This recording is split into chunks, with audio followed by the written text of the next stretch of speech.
Welcome, everybody. My name is Damian Shield. I'm the Senior Director for the Institute for Medical Simulation at the Center for Medical Simulation. And it's my pleasure to be the host and producer of today's weekly webinar, The Reluctant Scholar. I'm joined by colleagues and friends, Dr. Mary Fay, Dr. Jenny Rudolph, and Dr. Suzy Cardon-Egren, and they will be talking with you this morning or this afternoon, wherever you find yourselves, about their journey in scholarship. And I'll just share with you a couple of ideas and about my role for you today. I mentioned I've convened the session. I'll be working in the background, attending to your questions. We're very interested in having this be an interactive opportunity, as the series is meant to connect all of us internationally while we're socially distant and working remotely. So there's a button on your Zoom called Q&A, and that's where we'll ask you to pose your thoughts and questions as we go through the presentation. Towards the final 15 minutes is when we'll have the panel address those topics specifically if they didn't come up in the presentation itself. The other idea I wanted to connect with you about was to tell you, because many of you are already been to the Center for Medical Simulation, but for some of you, this is the first time. So just a bit of background. The Center for Medical Simulation, we're an independent nonprofit here in the Boston area. We're primarily started as a patient safety institute using experiential learning and simulation to teach clinicians. And of the last 15 years have been as well working in faculty development. We've been described as a think tank or a framework factory. By the way, those are forms of scholarship, but of course we do a lot of research as well. And our interest is to improve patient safety through healthcare simulation, and this series is part of that. So I'll really won't keep us from the main program, and we'll hand over to my colleague Mary Fay, and you can do introductions and take it from here. As I mentioned, I'll be in the background, and I'm myself really looking forward to this presentation from all of you very accomplished scholars. So thank you and welcome. Thank you so much, Damian.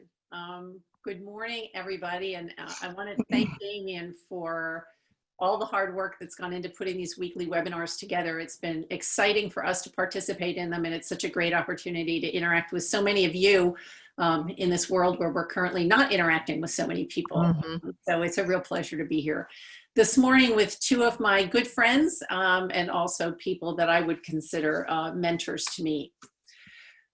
So my name is Mary Fay. My formal title at the Center for Medical Simulation is the Senior Director for Teaching and Learning. And I have been involved in nursing and education for many, many years. And my most recent 5 years at the Center for Medical Simulation, where I've really focused on debriefing, but mostly debriefing at the faculty development level. So we're fortunate enough to work with people from all health professions from all around the world to help them have those difficult kind of developmental conversations. And it's just been a joy and a pleasure on top of many other joyful, pleasant positions I've held over the years. And I'll talk about that some as I tell my story on my road to scholarship, which was indeed as very much the reluctant scholar, certainly not a label I ever would have put on myself.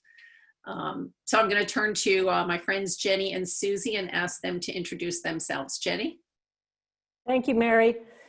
Well, everybody, I'd like to start my introduction by telling you that I was demoted from 3rd grade because I was such a poor scholar.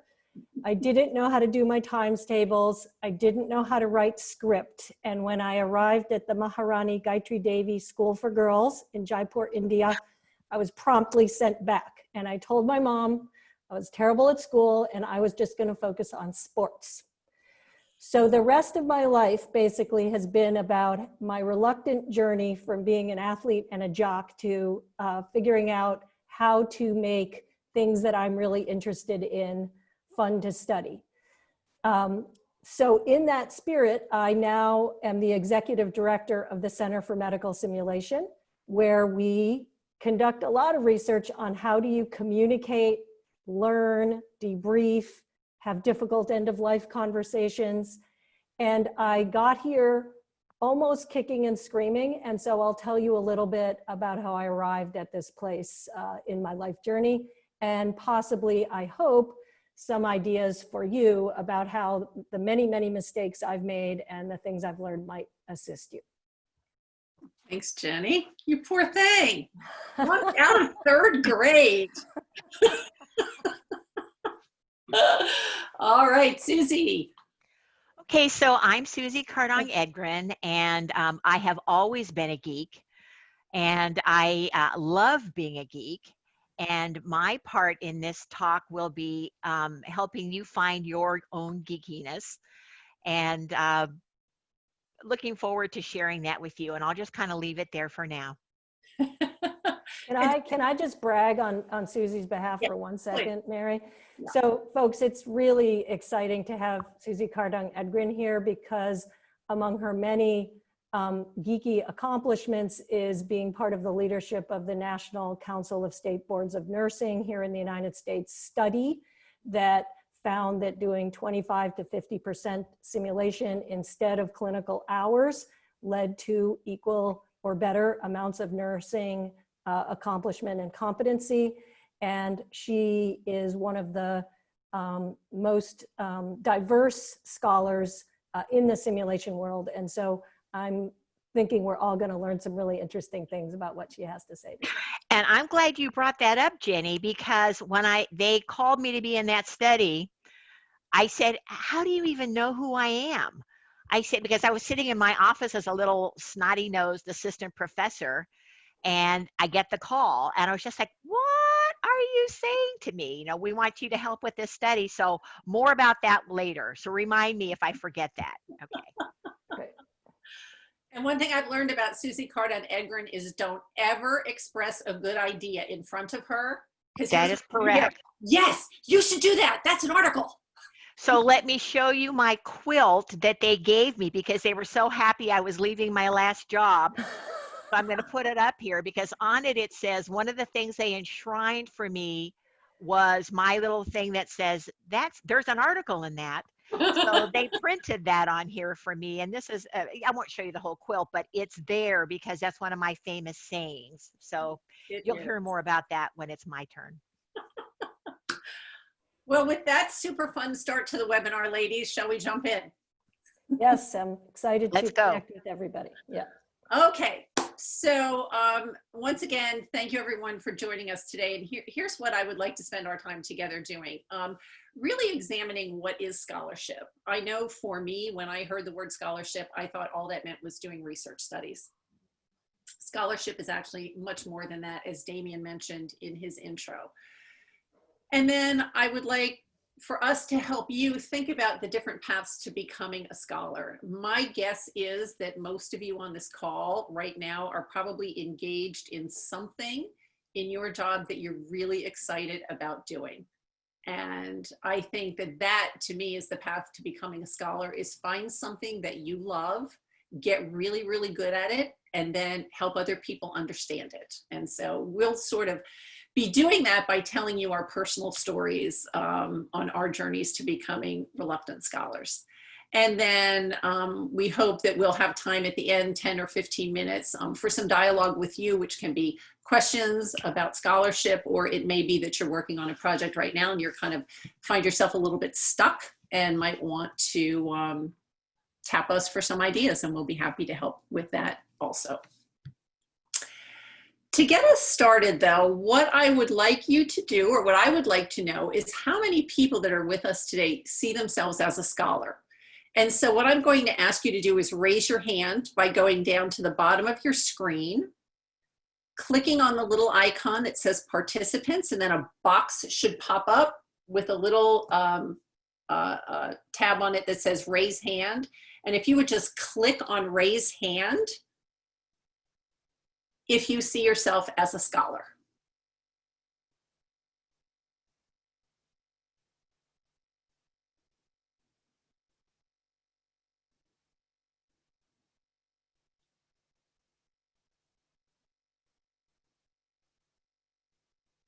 I'll give it about 10 more seconds here.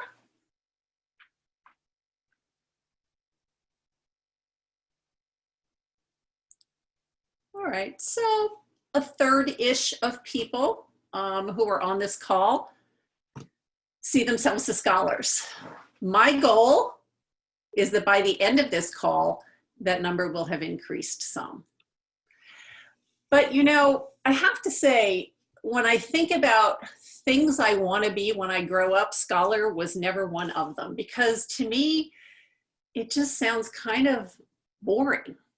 It's research studies and dusty bookshelves and academic regalia and p-values, and who on earth would want to do that? I always saw myself a little differently.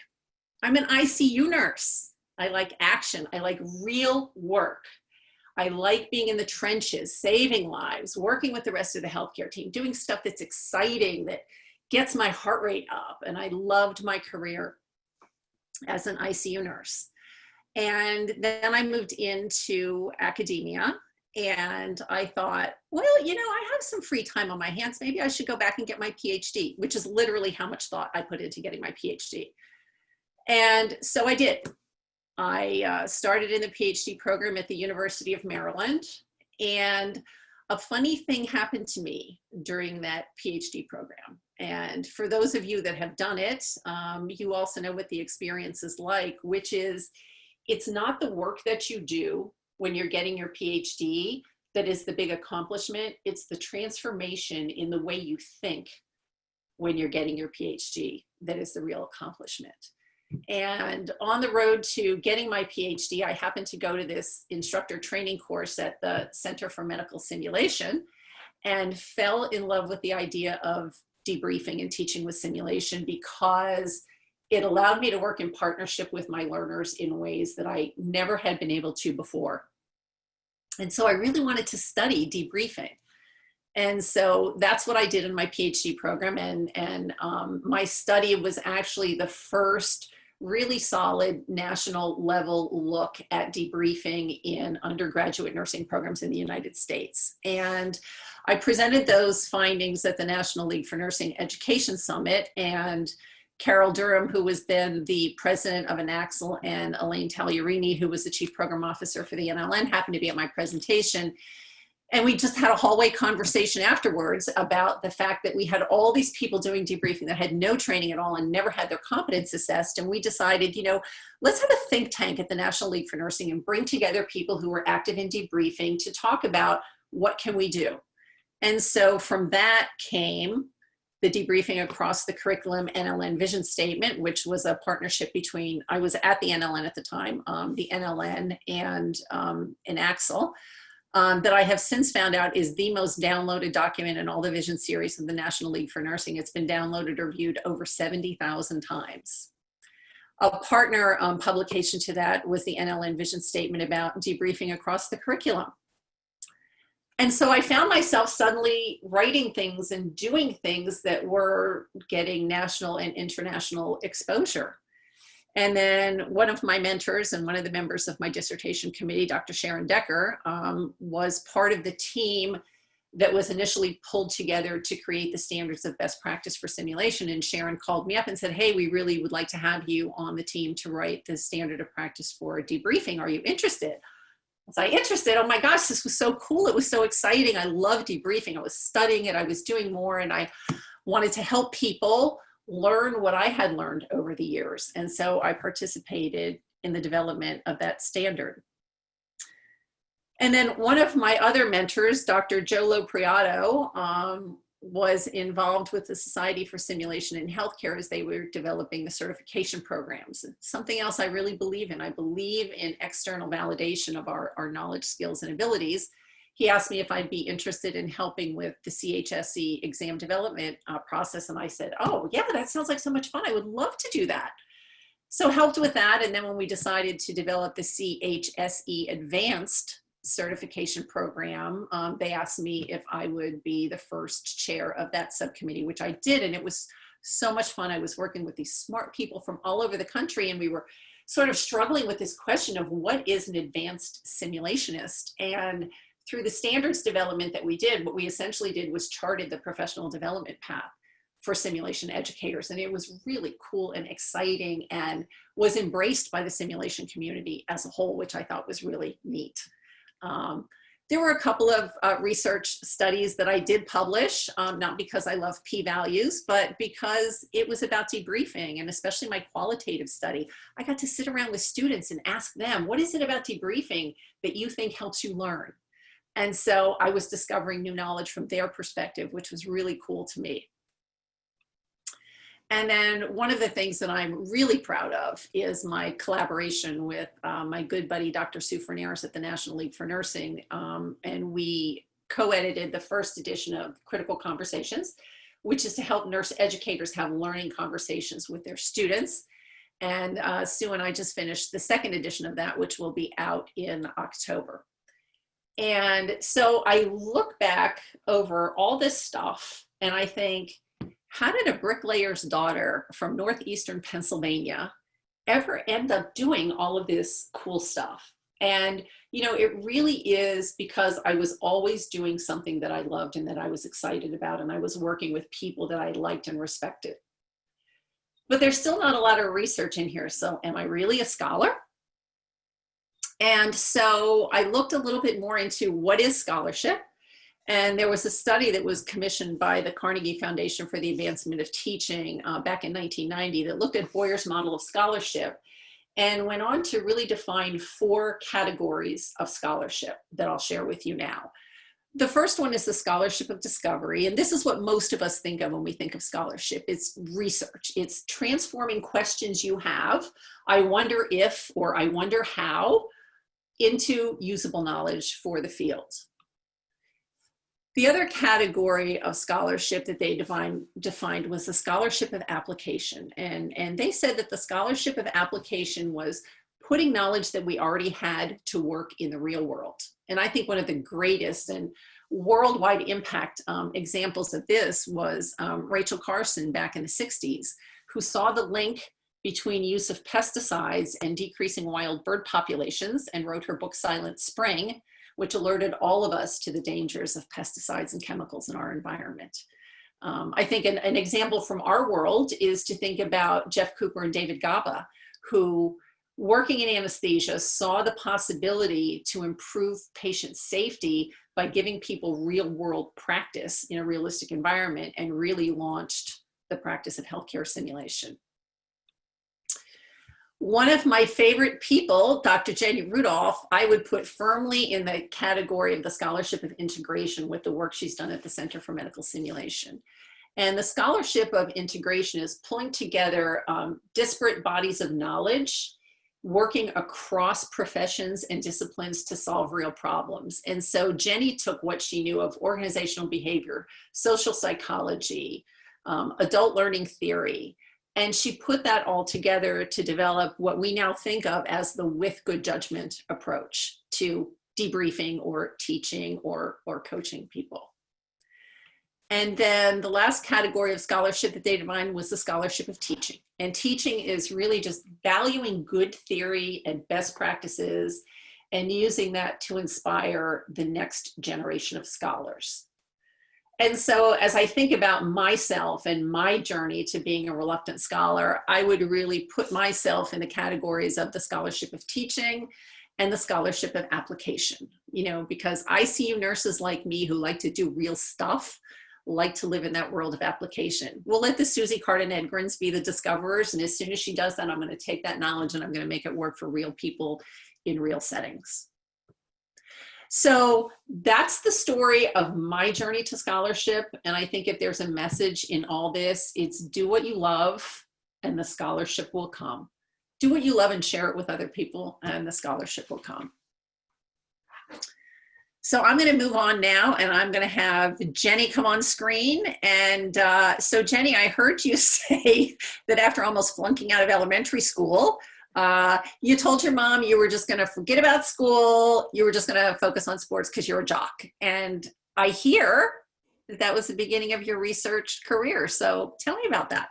Yeah, Mary, thank you. So I basically spent all my time after school every day either playing basketball, football with my friends who were mostly boys, and baseball, because I grew up in the USA when I wasn't in India.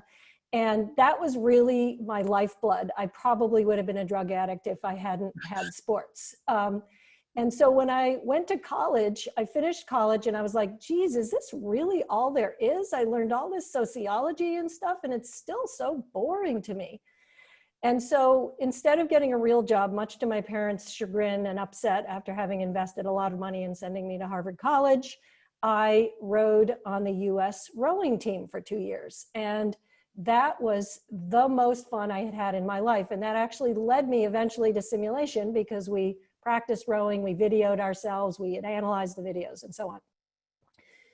But in that process, I realized I was getting really not the best coaching. So if you don't mind flipping to our next slide, Mary, I said, there's got to be a better way to learn rowing, because I want to win the world championships, which, by the way, the US lightweight team did win in 1995 when I was on the team. We had to damn well get better. And so what I thought was, how could I talk to all the best rowers and figure out what are their tricks for certain things? So the way that you could apply this to our current environment, Mary and everybody, is think about this. Rowing is basically a procedure. You roll up to the front of your boat, you put the oar in the water, and you pull it back, and you do that over and over. And what I found is I was getting very disparate coaching from all my different coaches, and they were all clashing with each other, and I just couldn't feel like I was getting better. So what I did is I joined forces, and if you don't mind clicking to the next slide, Mary. Sure. With my good buddy, Paul Fuchs, who was a longtime member of the US men's rowing team. And we just set out to figure out what were all the best tricks of the best rowers to get better. And we basically went around and did qualitative interviews. We really didn't know what we were doing. We didn't even know it was called qualitative interviewing. And we were like, how do you get better at this? How do you get better at that? How do you get better at the other thing? And we basically distilled that into these 2 sets of articles, which got published in a magazine called US Rowing. So at this point, you had a bachelor's degree? Yeah. But you didn't know anything about research? No, I mean, I had to take like sociology, statistics and stuff, which is what had taught me that I was definitely not going to be a researcher. So you get published in the rowing world. You could have spent a whole career being a rowing coach or something along those lines. So how'd you get from there to the Jenny Rudolph we all know and love today? So Mary, if you don't mind, we're going to actually click past the next slide, which I just put in. This is me a little bit before, that's me when I got demoted from 3rd grade. I was living in India, and you can see I was happy about doing stuff, traveling around, but not being in school. So that I just wanted to throw that in for fun. So let's go on to the next one, and I'll answer your question. So, and click one more time, Mary. So I went on from rowing to start rock climbing. And again, I found that I was not being able to advance at my rock climbing as quickly as I wanted. And you all can sort of start seeing here that I'm really interested in learning curves. How do you actually get better? What are the procedures for getting better at procedures? And what happened, Mary, to bring me to the Center for Medical Simulation and my current work is I realized, you know, as much as I love rock climbing, as much as I love rowing, I actually have to make a living now. And so wouldn't it be great if all the simulation stuff that I've done for climbing and I've done for rowing could be applied in the real world and actually make a difference in people's lives? So fast forward a little bit, I have gone from being a manager of a small company that did contract research, which I actually, you know, somehow figured out how to oversee, even though I didn't exactly know what I was doing, to being a doctoral student in organizational behavior. And again, I went to be a doctoral student, not because I thought I wanted to do research, but because I was so disappointed with myself as a manager and a leader. I felt like I was constantly making mistakes. Like I'd tell somebody to do a project, they wouldn't do it. And I'd be like, what's up with them? Why aren't they motivated? And I would have no clue why they weren't motivated. So I started my scholarly journey into the PhD world to try to find out the answers to how do you actually work with people, how do you lead people, etc. And in the course of those studies, Mary and everybody, I realized I was really interested in error and medical error. And I happened to be a young mother. My first daughter had just been born and I didn't want to travel. And I lived in Boston. I was like, perfect, I'll study medical error. And I ended up at the Center for Medical Simulation trying to figure out how do you balance another passion of mine, which is mindfulness and awareness, while you're in the middle of a surgical crisis. So my PhD research ended up being how do you manage fixation error when everything's going to hell in a handbasket, but you still need to keep your brain working, you still need to clinically manage the patient, you still need to communicate with others. So once again, I was just trying to solve a problem I was interested in, which is how do we maintain mindfulness in the middle of a crisis? And so basically, Mary, that's been my pattern. I hated giving feedback. I really didn't want to hurt people's feelings.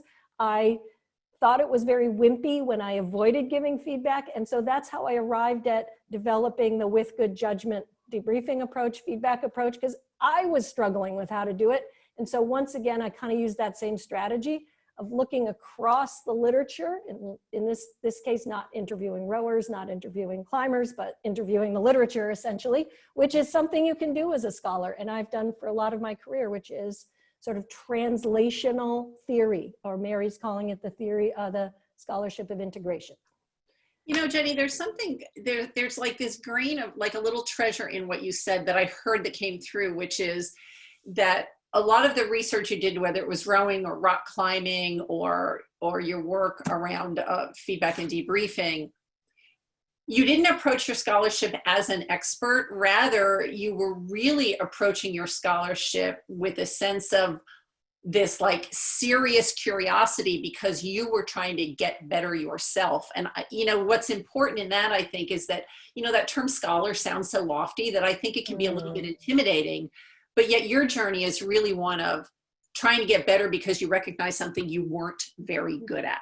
So could you just speak a little bit to like that internal motivation? Because I think that's really important. Wow, Mary, I have never thought of it that way before. But of course, as you're talking, you know, my Twitter moniker is Get Curious Now. I am a voracious reader. I am, you know, passionately curious a lot of the time. You know, I grew up in an academic household. You can imagine it wasn't actually easy to get sent back from third grade, even though I sort of made light of it. Even as a doctoral student, I was studying system dynamics. I took a year off to study system dynamics at MIT, and I failed the basic system dynamics 101 course twice before I finally made it through that course. And I think that tenaciousness is about loving mastery. I like to get better at things, and I can't get better at things unless I figure out how others are doing it and put myself in situations where I'm going to get feedback on how to get better. So I see scholarship essentially as this cool pathway of how am I going to get up this learning curve? How am I going to understand this better? How am I going to be able to do this better? Yeah, I think that's the reason I consider myself a reluctant scholar is I am not as interested in the project of increasing knowledge overall, which I think is important. Thank God for Susie Cardong-Edgren and Walter Epic and many other wonderful people that I work with who do that kind of work. I'm passionate about how do we each get better at what we do, so applied learning in scholarship. And I think that's a pathway that many of you on the call can maybe follow. Each of you will find your own way, but studying things that you care about, life is too short to study things you don't care about. So studying things you care about really can provide that fuel. Right. Agreed. Thanks so much, Jenny. Thank you, Mary. So I think in contrast, I'm going to bring my friend Susie Cardon Edgren in here, and I have to share this. When Susie and I were talking about getting ready for this webinar, I said, you know, I would describe myself as kind of an emergent scholar. I just sort of do the next cool thing that comes along. And, you know, Jenny has sort of stayed on a path of difficult conversations, feedback and debriefing. And Susie's kind of here and there and everywhere. And Susie said, yes, I would describe myself as an indiscriminate omnivore of research. She does a little bit of everything. She has done everything from studying aromatherapy to studying whether or not it's acceptable to substitute clinical simulation for actual clinical rotations in the education of nurses in America. Quite a difference. So Susie, take it away and tell us your story. Well, thank you very much. I also hadn't really thought about it that way, but I do have it's a different story. It's interesting. I was the first person in my family to graduate from college, and I went to a Western state type university, and hated undergraduate education so much because I did not have a super experienced faculty that it took me 17 years to decide to go back to school to work on a master's. But as I was listening to you two talking, I thought about my 17 years of working as a nurse, and I really loved labor and delivery nursing, which is becoming more and more mechanized. During the time that I was there, I was actually on the floor when the first electronic fetal monitor arrived when I was in the Air Force overseas. And I realized, oh, this is not going to be good.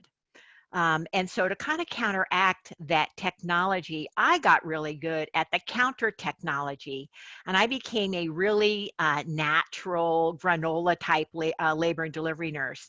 So I learned all about home birth, water birth, positioning for labor, herbs and aromas to help you while you're in labor, things like that, and got really, really good at that so that I could be the nurse for any kind of person coming through the door. And I wanted to become head of a big OB unit in the Dallas-Fort Worth area, and they said, you have to have a master's to get that job. So that kind of forced me back into school. And once I went back for a master's, I found I absolutely loved school. And what a gift that was, because I then got involved in culture. And my dissertation was on, and this is where you realize lucky happenstances, when you sit around and you have time to think. I said, we don't seem to be able to teach culture to students very well. And I was sitting at a meeting of the Transcultural Nursing Society and realized I had an aha moment of, you can't teach what you don't know. And at the table I was attending, I said, how many of you, what did you learn when you were in school about culture, different cultures and birth? And basically, none of us had learned anything, yet the times had changed enough that we were expected to be able to teach it. So my dissertation was in culture, and I loved that. And I then started working on the tenure track. And people told me almost immediately, there's no money in culture. And so you don't want to do that because you have to bring in money for your university. And I was willing to bypass that because I didn't really care about that. But what I kept hearing was, if the hospital system doesn't support culture, you can do the best interventions on the planet and it's not going to make a difference for you. And so I thought, you know what, I can buck the university, but I cannot buck the larger medical and hospital systems. So I decided, what would be another thing I would love? And at that time, mannequins started appearing. And I got involved in mannequin research almost immediately, could see what was going to happen. And sometimes you have gifts, and one of my gifts is being able to see the next big thing. And boy, I knew, especially with the first Medi-Man, okay, this is going to be huge. And I happened to luck into getting the editorship of the Clinical Simulation and Nursing at that point, and had to write an editorial every month, and was getting better and better at writing short stuff, long stuff, doing research, and did not realize that when we finally were moving up to the Northwest to what I thought was going to be my dream job, I would be forced once again into, this is what you said you're going to do, but if you really want to get tenure here, you're going to have to do this. And I said, actually, I'm not going to do that. I said, I don't really care if I get tenure or not. And wouldn't you know, as I'm sitting in my office, the phone rings and it's the National Council calling me to say, we would like for you to help consult on this big research study on simulation and 50%, 25%, 10% use in substituting for clinical. And I said, I was so thunderstruck. I said, how do you even know who I am? I said, how did you find me? And they said, well, we've read your work. And so I'm going to tell you, although it's really fun to go out and speak, the coin of the realm is always going to be in publications. And I wrote a lot. I did a lot of research there, and of course, got notoriety for that study. But the next coolest job I ever got was to be an endowed chair in nursing, and my job was to help people with their scholarly pursuits. And there's actually nothing better than that, because what I keep finding over and over again is that we've somehow happily suppressed people's belief that they have anything to offer anybody else throughout the world. And it is so not true. There are so many brilliant ideas and so many brilliant people who have no idea that they're brilliant all over the place. And they've done this great little body of work in this one place. And when they quit or retire or die, nobody else is going to know that it ever happened. So I will say that one of the skills I developed very quickly, also being an editor, because I had to keep finding articles to put in the journal, which means I have to grow people in simulation who don't normally write, because simulation was such a new field. I had to recognize good ideas and then encourage people to write their ideas down. And so one of the things I'm going to say is that you have great ideas probably, especially in simulation, because we're usually pretty creative people. And you will be told sometimes when you submit articles, and I've had this happen to me, people say there's no lit review here. You didn't do a lit review. And I said, there's no lit review because this is the first article that's ever talked about this. And so you can say there's a dearth of research in this area, or few articles are published in this area.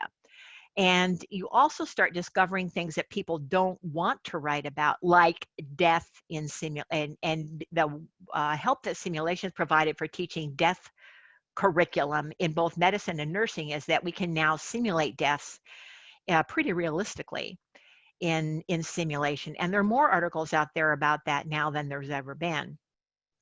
Other things that I have found people that I say you need to really publish about this is trying to teach simulation in another culture. Because when we talk about debriefing, I said, I don't understand how the hierarchical nature of this particular culture is going to accept the kind of debriefing that we do in the United States, where you're kind of in a flat hierarchy. How does that work for you? So there hasn't been a lot of work done in that either. But it's out there, and those kinds of ideas, when you see them, and I see people are doing well at managing those kinds of issues, I'm going to tell you, you need to write. So another thing that came up was we had to move a sim center from one spot to another. We did it in 3 days complete. There was a lot of tape and stickers involved. And as we did this, I said, you know what, to my ops officer, I said, there's an article in this. And we wrote it up. And of course it was published, because it was not common to have to move a place, completely take it down when you're teaching on one day, have one day to move everything and be up teaching on the next day. But we did it. So those kinds of things are really important. I think my biggest ideas for you would be, if you love your work, you won't work a day. If you love what you do, you won't work a day in your life. And choose good friends. Choose people who uplift you and are crazy like you are with great ideas. I did not know that I was driving my ops officer crazy with my walking into her office and sitting down and processing ideas with her, until I noticed that she had a little sign on her big whiteboard, and it said something about one thing after another that I come in and talk with her about, but it had an article or a little abbreviation up above it with a line. And I said, what is this? And she said, these are all the ideas you walked in here and told me about. And what I'm thinking is, I'm supposed to do these things. I said, no, I'm just bouncing ideas off of you. If we're going to do something, I'll tell you about it, but I need to process things verbally. So I tend to walk around talking to anybody who will hold still long enough for me to listen to them also. So there's this give and take that has to happen, I think, when you're finding those friends. and you want to be able to get more creative yourself and encourage them to write. They will encourage you to write then, and it becomes this almost symbiotic relationship that you'll have. So those are the main things that I think I want to share with you. And so my job, instead of being a reluctant scholar, is to help reluctant scholars get their chutzpah on and get out there and start publishing and speaking and sharing their work with others. And I think that's how I will end my talk. Hey, Susie, I've got one question for you. Yes, ma'am. So some ideas would be classified as big ideas. The NCSBN study is a big idea. Yes. Sometimes we have smaller ideas. Yes. And, you know, at times I've been discouraged, and you mentioned this before, of like, oh, you'll never get funding for that. Do people always have to have external funding in order to do a research study? Or has it been your experience that sometimes you've sort of driven a research study just on your own guts and energy? That's usually what's happened for me. It's funny because, again, when I went to my first big R01 type place, which is a high-level research university, they said, oh, you're going to have to get funding for this work. And I said, I don't understand, because I have a brain, I have a mannequin, and I have students who are going to love what I want them to do. And they can sign a consent, but they're probably going to want to do it anyway. So I don't see money involved there. What do I need money for? And that was not the right answer, believe me. But I've been funded mostly by industry and by people calling me to ask me to do their research for them. I've gotten some smaller grants, but on the whole, everything else has been handed to me on, I hate to say it, a silver platter, but that's kind of the way it is. So I've been really lucky. Good. Thank you, Susie. So Damien, I think we are getting to the point where we have some time for questions and answers. If you have some that have come in, we would love to hear them. Yeah, wonderful. And thank you all for your engaging and interesting presentations. Maybe you can hear me better now. Yeah. The first area I thought was a question from Dr. Inzana from the Institute for Health Professions, a local colleague of ours, and she's asking about the role of mentorship. And I was impressed with several of your comments around finding a team or working with a buddy, people who nourish you, and I agreed with all of that. And I thought this idea of a mentor, different from a tormentor, right? This is like the mentors that really help you thrive. Where did you find them? How did you find them? And any tips on spotting those for you? And I think we go around that loop with that, that would be a good first question. I'm happy to jump in here to get us started. And, you know, I have to say, finding the right mentors is so critical, and they will be different at different stages of your career. I think as I was first getting started in my career in simulation, Sharon Decker was a person who was just so supportive and encouraging to me. We had actually hired her to be a consultant. We were launching a new simulation program at the small college I first worked at. And I learned so much from her. And, you know, she agreed that we could keep in touch after the consultation was over. And she was the one who really pulled me into Society for Simulation Healthcare and Axel. And, you know, through her, I met other people. You know, one of the things that is really true, especially early in your career, as you're looking for mentors and trying to launch your career, is you have to acknowledge that there's going to be a lot of volunteer work that you do. So the volunteer work that you do on committees, in, you know, helping to write things, a lot of that frontline work connects you to other people, demonstrates your abilities. And, you know, often, like Joe Lopriato, who I would also consider a mentor, saw my work in other things and then invited me to be on the certification committee. And so mentors are just so key, and they can be different mentors for different reasons. My PhD chair was, man, she was the one that taught me that truly good enough is never good enough. It's got to be great. which is not what Sharon Decker taught me, but Sharon Decker taught me lots of other things. And so I think having a variety of mentors from a variety of sources is key. Susie and Jenny, what do you guys think? I've had many people come up to me and ask me deliberately to mentor them. And sometimes it works out fabulously, and other times you realize after working with each other a bit that it's not a good fit. And I would say it's okay to say, this doesn't seem to be working. We don't seem to gel, and that's okay. And move on to somebody else. But I would say, don't be afraid to ask people, but also when they start giving you advice, I would say then follow it. Because they're giving you their time and their best advice. And if it doesn't work for you, then say, no thanks. But if it does, then do that, because they can open doors for you that you don't even know exist. Yeah. And I can remember looking at people going, how did they ever get there? Well, now I know how they got there, and I want to help other people get there. But you have to also have a little chutzpah on your part to step up and ask for that help. Hanging back in the shadows is not the way to go about this. Right. This question about mentors, I think, is so valuable. Thank you, Rebecca, for asking it.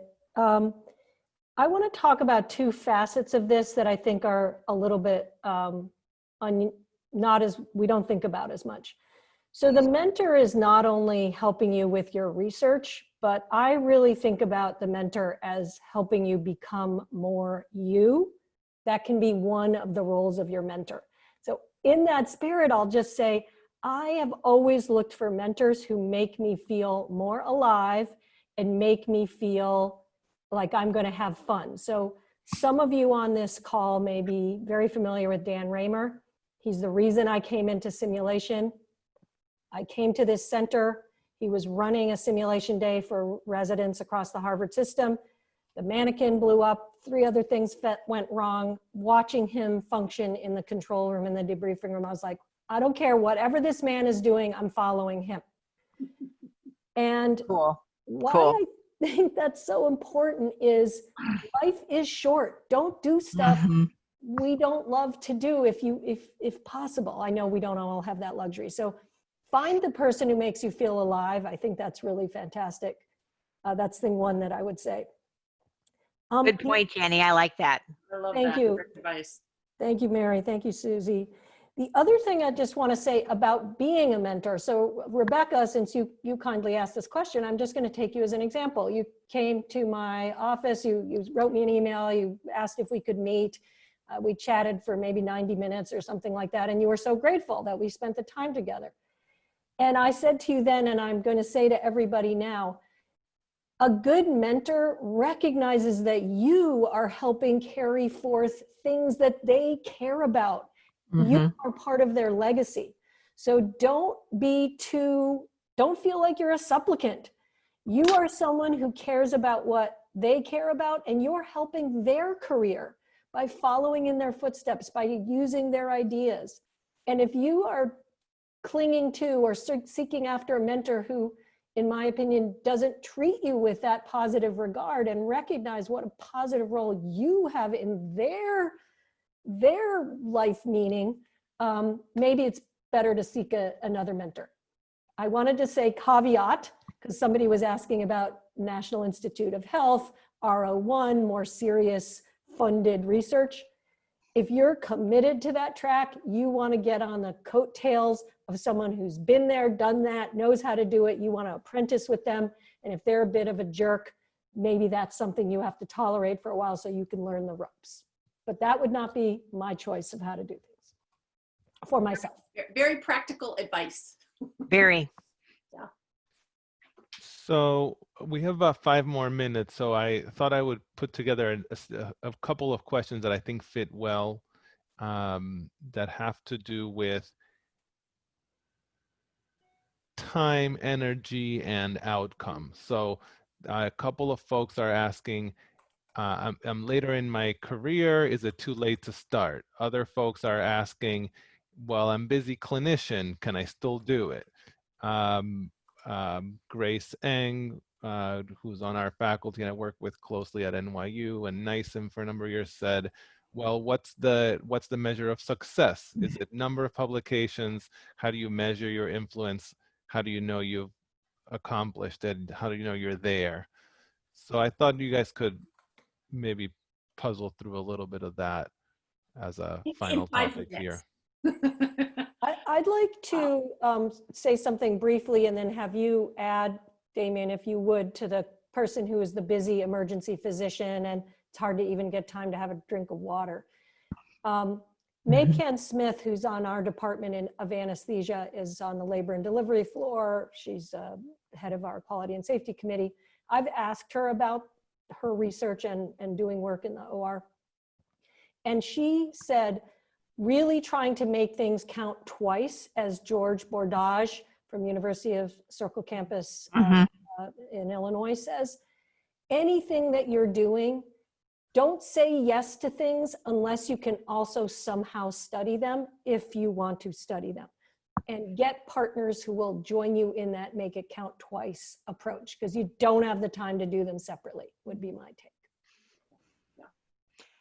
It is when it says when you want to go fast, go alone. When you want to go far, go in a team. And I think that's really important because when one person is kind of lagging, another person can pick up the slack and keep everything going.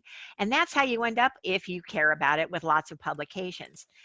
And what I would say is the only thing that publications get you is that your work is there forever. It's as close as you can get to immortality without dying. And that's great. So it's, and it gets your name out there. So it's not who you know, it's who knows you, which is how, when they called me from the National Council, that I said, how do you even know who I am? So this, because of the work that had been published already. So that is why those kinds of things are important. It's really fun to go speak, but publications are really important. I'll build on that, Susie, to say one of the most influential things a mentor ever said when I was trying to like get my writing and my scholarship was, well, Damien, like, do you feel like you have something to say? And I was like, what do you mean? I'm a talker, so of course I have something to say. But she was like, no, really, like, what are your ideas that you want to get out there? Yeah. And then I think this ties back to Jenny's question and the audience to say, well, of all the things you could spend your time on, what do you want to talk about? What are you excited about? And I'm recently working on rewriting the debriefing chapter for the Society's textbook, and which we first wrote 7 years ago. And I noticed I had something to say then, but I just, can have so many more things to say now. And I think part of what is making writing easier and more fun for me right now is knowing a lot more of the literature. So I think Yes. being a reader, being a consumer of research, getting involved on review as a reviewer. I think Susie could attest that we need all kinds of reviewers, super statistical experts, but also frontline educators who would just be the consumers of that research, and learning to read and talk about research and knowing the literature just makes writing so much more fun. And you make a really good point, Damien, and let me dovetail on that, in that one of the big gaps that we have in simulation is everybody wants to be a researcher. And there's tons of research done and then nobody uses it. So one of the most important things to do is translate. Use that research, try it out, see if it works. Because a lot of times, especially in the randomized controlled clinical trials of the drug world, when they turn a drug loose into the real environment, it doesn't work the same way. And why is that? Because real people are using it, not people who are trapped in a small room for 2 weeks and they have control of everything you eat, sleep, drink, everything that you do. So using the research and then writing about using the research is really important too. And getting back to the researchers and saying, hey, I tried this and it didn't really seem to work the way that you said it would. And sometimes then some kind of collaboration will come from that because you've got information that they need. So I would say it's important to think about those kinds of things too. Susie, that also makes me wonder, I'd like to get your thoughts on the value of replicating studies, because I know, especially in the world of nursing simulation, a lot of the studies that are done are very small. They're done one time. You know, it's really hard to interpret or generalize those studies. So what are your thoughts on the value of replicating a study that's already been done? I think it's huge. And I don't know why we resist it so much. The other thing that's important is if you're going to replicate a study, if you can get a multi-site study out of it, you know, find your friends and you all agree. It adds immensely to the complications that are going to happen with trying to plan something, but you get more bang for your buck then. So if you're going to do it, I would try to make it count. And I think implicit in this question, Mary, I think might be what studies to replicate. So I think when the outcomes of the initial study are unbelievable or really go counter to what you were hoping or give you other questions, maybe the initial study may have looked at one aspect, but you believe there's a couple of other angles on that same question, then I think replicating or building on the study. I just think also we have to all get better at writing our methods section or creating new ways of doing that, because when I see a simulation was created, blah, blah, blah, and then a debriefing was conducted, I have no idea what went down in either of those rooms. And so how, you know, how could you replicate that? Well, we're down to the end. So would you like to ask your hand raising question before we wrap up? Yes, please. I would like to ask my ending question. So we've talked about many different kinds of scholarship. I would like you guys to go back to the raised hand button and click on that if you now see potentially yourself as a scholar, reluctant or otherwise.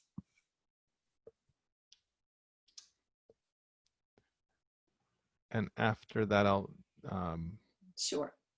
Make sure we get out of here on time. So we're almost done, and thanks to everyone who's stuck with us. Yes, thanks so much. Let's see. Well, the raw numbers are different, but the percentage now is about half. We started out with about a third seeing themselves as scholars. We got up to about half. I'm pretty happy about that. How's the p-value on that, Mary? I don't know. I'm not a researcher. I think it's significant. Well, it is significant. I think for those of you who don't know and work with Susie, Mary, and Jenny, if I might take the liberty of calling you by your first names, I think they've brought their authentic humility to the topic, and I really don't think they're downplaying their own view of themselves, that this is really, as for successful as they are, this is exactly what's taken them to be there and to have shaped all of us. So I hope that you find some inspiration and some excitement here, and certainly don't go at it alone. We're